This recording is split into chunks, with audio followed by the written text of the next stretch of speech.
this is a really interesting conversation. Have you heard of the viral social media term Almond Mom?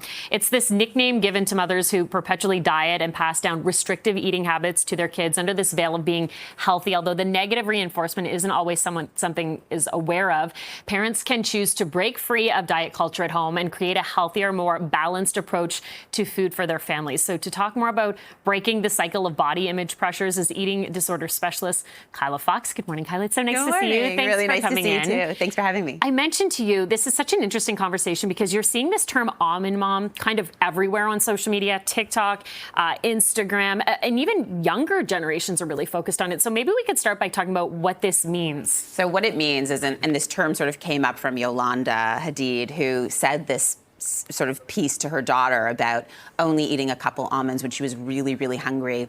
And dinner was in a few hours, and it sort of started this whole piece on social media around almond moms, which is really about moms who are really critical about what their kids eat or what their kids' body looks like. Or also moms who are really critical and restrictive of their own food intake and role modeling around restrictive behaviors, which is really dangerous messaging for disordered eating and eating disorders. And it's not even just almond moms. There can be almond dads, almond grandparents. It really speaks to a different generation and their view on food and the influence it has on the next generation. That's a really, really important point. I think sometimes moms get a bad rap, and this is not just a mom thing, as you said. I think what we really need to know as adults who are influencing children or any people really is just that whether it's a father, a mother, a parent, a grandparent, a teacher, a coach, we all have the ability to make an impact. And the messages that we give to people around food and the body can be very, very impactful for people. Something interesting about social media. I mean, here we are talking about this topic. It is viral. It's all over the social media channels, but it opens up this really important conversation for hopefully parents to have with their kids, or maybe even for their kids to have with parents saying, hey, mom, I noticed this and I'm a little bit concerned. How could you start that conversation? Well, I think you said it really well just there, but I think part of it is also that we have to be able to have more honest conversations. And I think as parents, it's really, really important to ask ourselves, like, what is our own relationship with food in our body? What is the messaging that we're giving to our children? What is the way that we talk about food in our home? What is the way that we talk about our body in a critical way or otherwise? Because our children are sponges to us, and they take in all of the information that we're giving, and then they feel those things about themselves. And it starts at such a young age, right? Really I mean, young something age. that maybe parents aren't even realizing, that I say, oh, I'm not eating that, I'm on a diet. And then later on, that little one grows up and starts to think that way. It just happens in a way where they almost absorb the information very easily, right? And like you said, earlier and earlier, even at the center, we're seeing younger and younger kids who have eating disorder behaviors, and really parents not really understanding where it's coming from. And it really is so much environmental. So let's talk about next steps, and maybe when someone should reach out and get a little bit of help, because it's one thing to be aware and have these important conversations, but maybe that support is needed.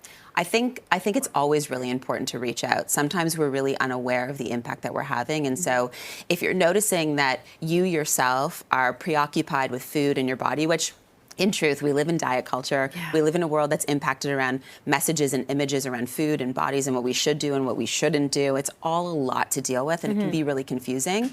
I would always encourage people to seek out extra support and just to get some guidance. I think we really want to change the messaging in our families and for our children, and so that can be really, really important. I also think that one of the things that people do when it comes to food in the body is it really is actually how we treat our body, and what we do with food is like an articulation of much deeper things that are happening to us on an emotional level. So as parents, just really being able to create safety and honesty to talk with your children about what they're going through, what they're feeling. You know, there's so many different kinds of pressures and so many different things that kids are experiencing developmentally, that when we can have more honest conversations about how people are doing in the family, coming around together at mealtime is a really beautiful way to eat safely together and also have really important conversations beyond just food in the body, but just connection and togetherness to really create that emotional safety in a family. It all comes together, lays the groundwork. Lastly, where can we find you and all this great information? Now, you're very active on social media channels yourself. Where can we find more? On social media at Kyla Fox Recovery, and the center is Kyla Fox Center at www.kylafoxcenter.com. Wonderful. You're doing such great work. Thanks for this really great conversation. As I say, it's everywhere, so we're so happy to talk about it and draw attention to it. Thank you so much, Kyla. Thanks for having me.